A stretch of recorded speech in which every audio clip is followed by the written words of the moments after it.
히브리서 4장 14절에서 16절. 그러므로 우리에게 큰 대제사장이 계시니 승천하신 이 곧 하나님의 아들 예수시라. 우리가 믿는 도리를 굳게 잡을지어다. 우리에게 있는 대제사장은 우리의 연약함을 동정하지 못하실 이가 아니요 모든 일에 우리와 똑같이 시험을 받으신 이로되 죄는 없으시니라. 16절. 그러므로 우리는 국률하심을 받고 때를 따라 돕는 은혜를 얻기 위하여 은혜의 보좌 앞에 담대히 나갈 것이니라. 아멘. 아멘. 우리 서로 옆에 분에게 인사 나누겠습니다. 사랑합니다. 축복합니다. 네. 제목 한번 보시겠습니다. 때를 따라 돕는 은혜. 때를 따라 돕는 은혜가 여러분들에게 있으시길 바랍니다. 구약시대에 있어서 대제사장이라고 하는 사람은 백성들을 대신해서 속죄제를 드리는 중보자로서 없어서는 안 될 굉장히 중요한 사람이었어요. 이 죄의 문제, 구약시대에 있어서 이 죄의 문제를 해결하기 위해서는 반드시 있어야만 되는 사람. 그들은 하나님을 섬기고 백성들의 중보자였기 때문에 특별히 성별된 사람, 선택된 사람만이 제사장이 될 수가 있었어요. 그리고 그들은 항상 성결하고 거룩한 생활을 했습니다. 함부로 살지를 않았어요. 함부로 살지를 않았다는 거예요. 그러나 그 대제사장도 역시 사람이었다는 거예요. 사람이었다는 거예요. 그렇기 때문에 완전할 수는 없었다. 완전할 수는 없었다는 것입니다. 이에 그들을 통해서는 완전한 중보사역이 이루어질 수 없었다는 거예요. 그러나 신약시대에 와서 예수 그리스도, 바로 예수 그리스도, 우리의 대제사장이 되시는 예수 그리스도는 구약의 어떤 제사장들보다도 위대하신 분이다. 또 완전하신 분이시다. 그런 중보자였다는 것입니다. 그런 중보자라고 하는 사실이죠. 자, 그러면 그 예수님은 어떤 분이시냐? 첫째, 예수님은 우리의 큰 대제사장이 되신다는 거예요. 어떤 사람이라고요? 큰 대제사장이라. 자, 다시 여러분 시작. 예수님은 우리의 큰 대제사장이시다. 14절 말씀에 그러므로 우리에게 큰 대제사장이 계시니 승천하시니 곧 하나님의 아들 예수시라. 이렇게 말씀을 했어요. 방금도 말씀을 드렸지만 구약시대 때에 이 대제사장은 반드시 필요했습니다. 반드시 필요했는데, 그런데 이 대제사장은 어떤 사람들이었느냐? 누구나 함부로 되려고 해서 되는 것이 아니라 레위 지파의 소속에 있는 사람. 그 가운데에 직분을 이 제사장뿐만 아니라 이렇게 제사장 직분을 받기는 했는데, 그래도 이 레위 지파에 있었던 사람이라 할지라도 문제는 우리와 똑같다는 것이에요. 그 사람이나 나나 사람은 사람이라고 하는 거죠. 구약시대 때에 사람들이 죄를 지으면 재물을 가지고 가서 이 제사장한테 갖다 줬어요. 그러면 그 양을 잡아서 대제사장은 양의 피를 뿌렸어요. 제단에다가 뿌리게 됩니다. 그러면 우리의 죄가 용서가 되었어요. 이 문제입니다. 그러기에 구약의 이 대제사장은 아까도 얘기를 드렸지만 반드시 필요했다는 거예요. 죄의 문제를 해결하기 위해서는 이 대제사장이 없으면 해결할 수가 없었다는 거예요. 그런데 그 대제사장도 한 인간에 불과했다. 그래서 매년마다 자기의 죄라든지 백성들의 죄를 씻기 위해서는 매년마다 성소에 올라가서 속죄의 이 속죄를 위해서 피를 뿌려야 했다라고 하는 것입니다. 그런데 예수 그리스도는 대제사장 되시는 그러한 예수 그리스도는 하나님의 아들이에요. 하나님이세요. 그러면서 또 사람이세요. 하나님이시면서 우리의 인간이라고 하는 거예요. 그래서 그 신적인 능력으로 단 한 번으로 영원한 속죄를 이루시는 분이셨다는 거예요. 그러니까 여러분, 지금 제가 말씀을 드리는 것은 구약의 대제사장은 레위 지파의 특별한 사람, 그런데 이 사람은 역시 사람이기에 매년마다 성소에 올라가서 피의 제사를 드려야 됐고, 그러나 예수 그리스도는 하나님이면서 사람으로서 단 한 번으로서 우리의 모든 인간의 속죄를 한 번에 끝내버렸다는 것이에요. 이런 차이가 있다는 것입니다. 그래서 이분은 위대하신 분이시다. 자, 우리가 고린도전서 6장 11절에 보면 그 예수님의 죽으심, 바로 그러므로 인해서 우리들에게 의를 이루어 주셨다라고 하는 말씀이 나옵니다. 너희 중에 이와 같은 자들이 있더니 주 예수 그리스도의 이름과 우리 하나님의 성령 안에서 씻음과 거룩함과 의롭다 하심을 받았느니라. 이렇게 말씀을 하고 있어요. 의롭다 하심을 받았느니라 그랬어요. 그런 거로 우리의 대제사장이신 예수 그리스도야말로 가장 능력이 있는 중보자가 되신다. 또 가장 큰 대제사장이 되신다라고 하는 말씀인 거예요. 누가복음 1장 35절 말씀에 그렇게 말씀했어요. 천사가 대답하여 이르되 성령이 내게 임하시고 지극히 높으신 이의 능력이 너를 덮으시리니 그랬어요. 성령이 내게 임하시고 지극히 높으신 이의 능력이 너를 덮으시리니. 그러니까 예수님에게 엄청난 능력을 베풀어 주셨다라고 하는 것이에요. 여러분, 구약에 있어서 이 대제사장도 위대하신 분이죠. 그렇지만은 그분도 사람이라고 하는 거예요. 아무리 대제사장이라 할지라도 그래도 사람이에요. 그렇기 때문에 매년마다 해년마다 성소에 올라가서 피의 제사를 드릴 수밖에 없었다는 거예요. 그러나 예수 그리스도는 능력이 많으신 분, 하나님이시고 그 아들이시고 또 사람이시고, 그러므로 인해서 그분이 피의 제사를 한번 드림으로 인해서 모든 것을 단 한 번으로 끝내주시게 되었다라고 하는 것이에요. 그러므로 여러분,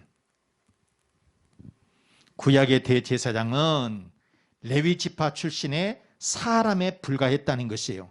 그래서 매년마다 성소에 들어가서 속죄의 피를 제단에 뿌려야만 했어요. 그러나 예수 그리스도는 단 한 번의 피를 흘리심으로 완전히 속죄를 이루게 되셨다. 그런데 그 예수님은 죄가 없으시고 가장 의로운 분이시라고 하는 사실, 그런 거로 예수 그리스도가 가장 큰 대제사장이 되신 줄로 믿습니다.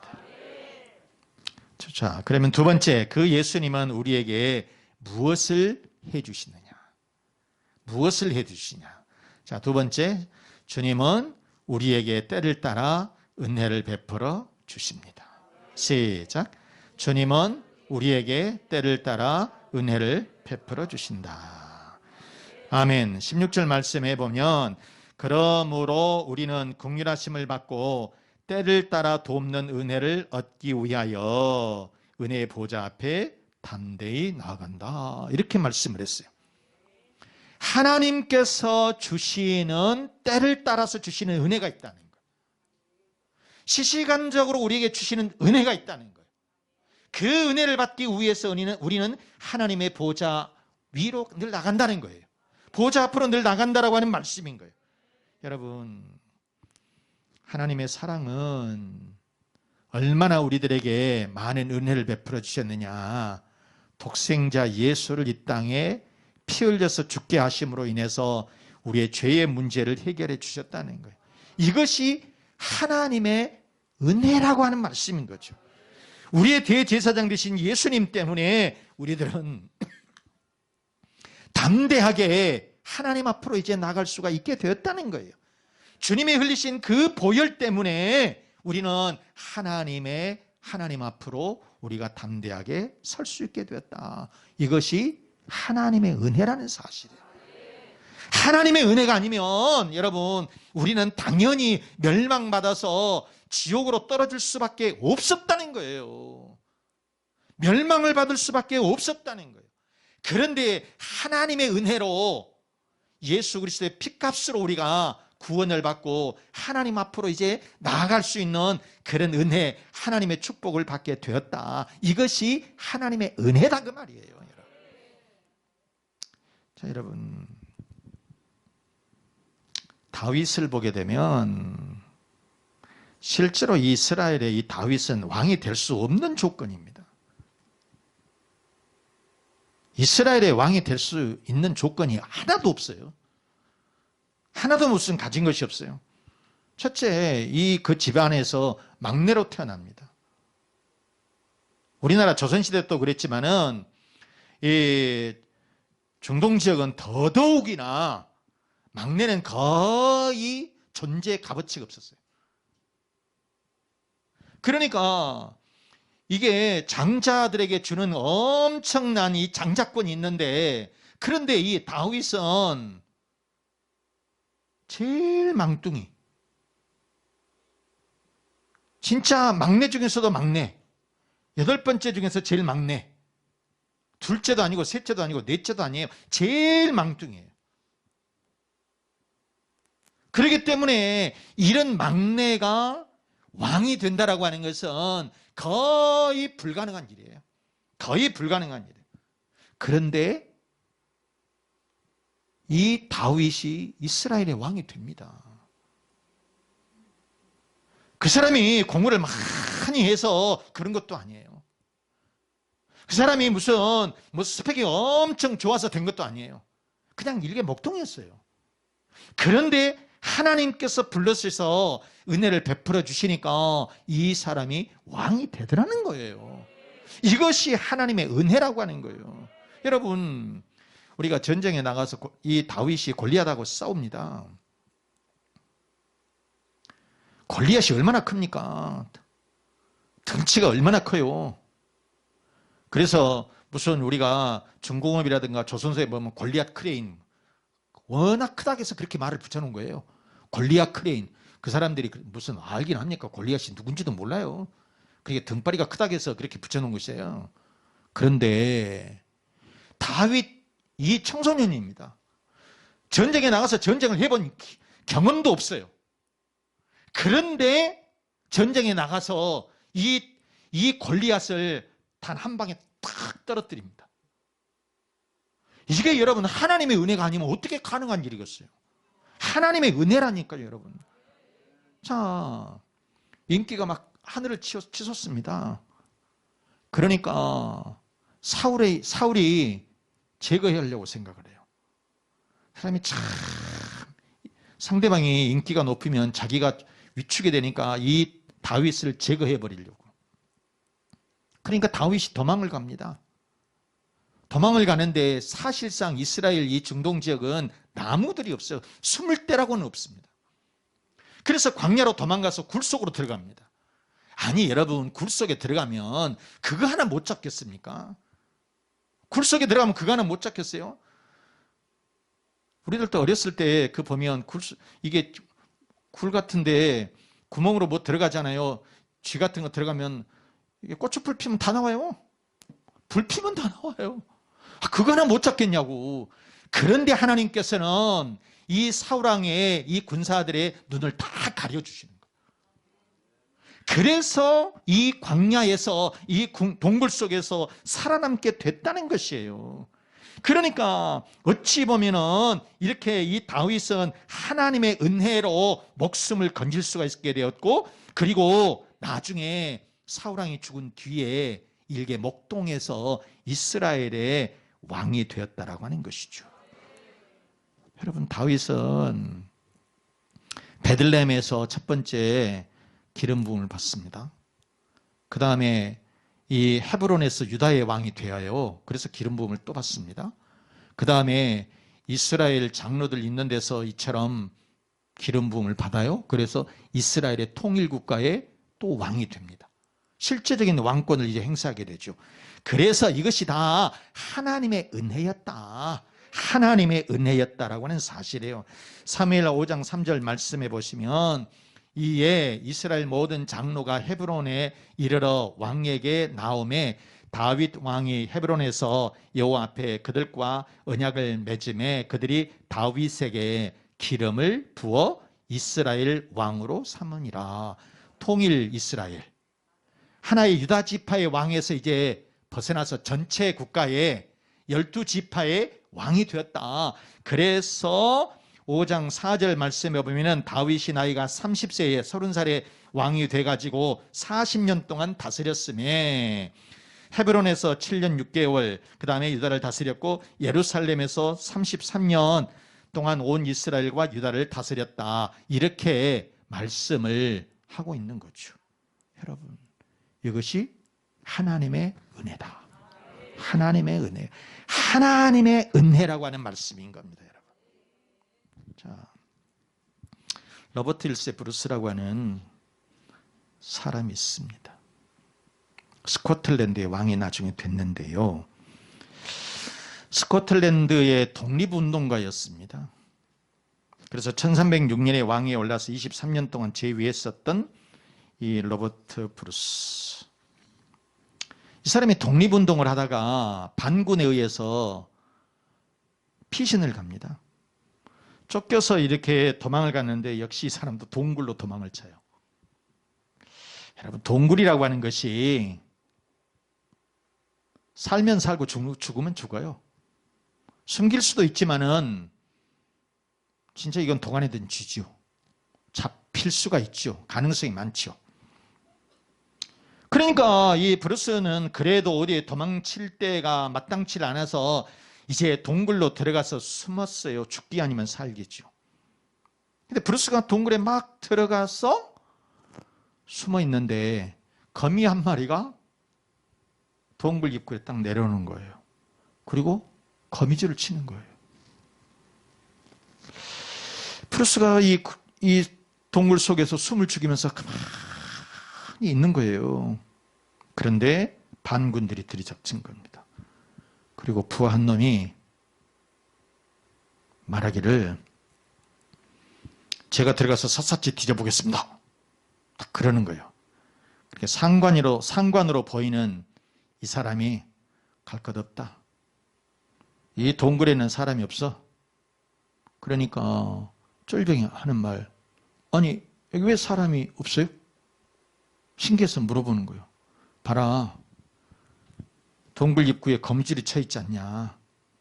그러니까 이 속에는 사람이 없어. 다른 데로 빨리 가보자. 그리고 그들이 다 다른 데로 철수해 버리더라는 거예요. 다른 데로 가버리더라는 것입니다. 자, 로버트 브루스가 그 안에서 정말 걱정하고 있다가 나와보니까 거미줄이 딱 쳐져 있는 거예요. 동굴 입구를 거미줄이 다 쳐져 있는 거예요. 참 너무 감동이 된 거예요. 거기서 무릎을 꿇고 하나님 앞에 기도했습니다. 하나님, 세상에 조그마한 거미 한 마리를 통해서 이렇게 생명을 주시니 감사합니다. 정말 감사합니다. 여러분, 얼마나 적절한 시기에 하나님께서 은혜를 베풀어 주셨냐고요. 이것이 하나님의 은혜라고 하는 거예요. 이것이 하나님의 은혜라고 하는 사실이에요. 여러분, 우리가 하나님의 은혜라고 하는 것이 하늘에서 무슨 별 떨어지고요, 무슨 로또 당첨되고요, 아니면 어디에서 금이 막 솟아오르고, 이것이 하나님의 은혜만이 아니에요. 여러분, 그것을 우리가 하나님의 은혜라고 생각한다면 착각이에요. 있는 곳에서 때를 따라서 시기적절한 때에 하나님께서 베풀어 주신 은혜를 우리가 여러분들 살피면서 기억을 하면서 하루하루에도 하나님께서 우리들에게 주시는 은혜가 있다는 사실이에요. 여러분, 하나님은 눈동자처럼 우리들을 지켜보시다가 우리가 시험 당할 점에 천사도 보내주시고 까마귀도 보내주시고 그래서 우리들을 지켜주신다는 사실이에요. 그리고 돕는 사람도 보내주시고 때로는 물질도 보내주시고 그러면서 시기적절한 때에 하나님께서 은혜를 베풀어 주셔서 우리가 여기까지 와 있는 줄로 믿습니다. 자, 그러면 여러분, 이렇게 하나님께서 우리들에게 은혜를 베풀어 주시는데 우리는 어떻게 살아야 되느냐? 셋째, 우리는 믿는 도리를 다해야 된다는 거예요. 뭘 해야 된다고요? 믿는 도리를 다해야 된다. 바로 이 말씀은 무슨 뜻이냐면 14절 말씀 봐보실까요? 그러므로 우리에게 큰 대제사장이 계시니 승천하신 이곳 하나님의 아들 예수시라. 우리가 믿는 도리를 굳게 잡을지어다, 이렇게 말씀을 했네요. 그래서 믿는 도리라고 하는 것이 뭐예요? 복음의 진리를 말해요. 복음의 진리. 그러니까 믿는 도리라고 하는 것은 우리가 예수를 제대로 믿는 것을 말한다 그 말이에요. 그리고 굳게 잡으라고 하는 이 말씀은 또 무슨 얘기냐면 굳게 잡으라, 크라테요, 체포하다는 뜻입니다. 체포할 때 여러분 어째요? 꽉 잡아야 되겠잖아요. 그런 것처럼 우리가 무엇을 꽉 잡으라는 거예요? 진리, 복음의 진리, 예수를 꽉 잡으라 그 말이에요. 예수를 체포하듯이 이렇게 예수를 꽉 잡으라. 그래서 믿는 도리를 굳게 잡으라. 이 말씀은 예수 그리스도를 꼭 붙잡으라 그 말. 예수 그리스도를 꼭 붙잡으라. 시작. 예수 그리스도를 꼭 붙잡으라. 여러분, 왜 예수 그리스도를 꼭 붙잡아야 될까요? 예수 그리스도 안에 영생이 있기 때문인 줄 믿습니다. 예수 그리스도 안에 영생이 있다는 거예요. 예수 그리스도를 우리가 신실하게 믿게 되면 그때의 때를 따라서 하나님께서 우리들에게 은혜를 베풀어 주시기 때문이다, 그런 말씀이에요. 이런 말씀 마치겠습니다. 여러분, 간단히 말씀, 여러분, 사랑하는 교회 여러분, 우리 주님은 단 한 번의 피 흘리심으로 우리의 속죄를 완전히 해결해 주신 줄로 믿습니다.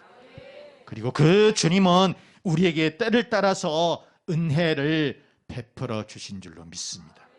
그러므로 우리는 그 예수님을 꼭 붙잡고 하나님의 은혜를 깨달으면서 나아가시기를 바랍니다. 때를 따라서 은혜를 베풀어 주시는 그 주님이 여러분의 가정에도 또 여러분의 자녀들에게도 또 여러분의 일터마다 함께 하시기를 주 예수 그리스도의 이름으로 축원합니다. 축원합니다. 이 말씀 때를 따라 돕는 은혜를 내려 주옵소서. 주님을 꼭 붙잡는 믿음을 주옵소서. 여러분의 가정에 평안을 주시고 또 자녀의 앞길을 인도해 주시고 건강의 복을 주시고 사업과 직장의 번성으로 하나님 채워 주옵소서. 우리 다 같이 기도하겠습니다.